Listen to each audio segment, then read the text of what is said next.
consistent adherence to antiretroviral therapy is very important throughout pregnancy, during labor, and postpartum. And this is really meant to prevent transmission of perinatal HIV. So medication should not be stopped during those time periods. And it's also important to make sure that patients have access to their antiretroviral therapy in the postpartum period. Continuing ART also prevents development of resistance to the medications.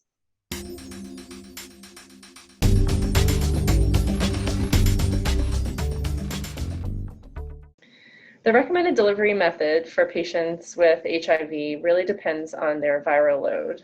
And so it's important to obtain an HIV viral load or RNA level within 4 weeks of an expected delivery date.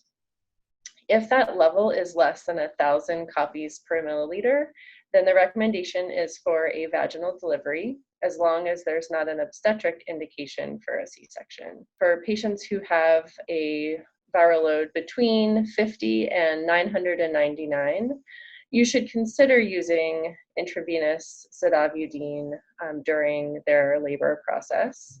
And this is, again, to help prevent perinatal transmission of HIV. Invasive monitoring like fetal scalp electrodes should not be used in these patients.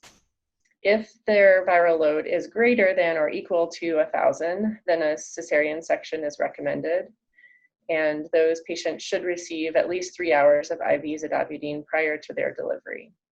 In these patients, C-section has been shown to decrease the risk of HIV transmission. If there's no HIV viral load done within the 4 weeks prior to delivery, then a cesarean section is often preferred, especially if there has been any concern for non-adherence to ART in that time.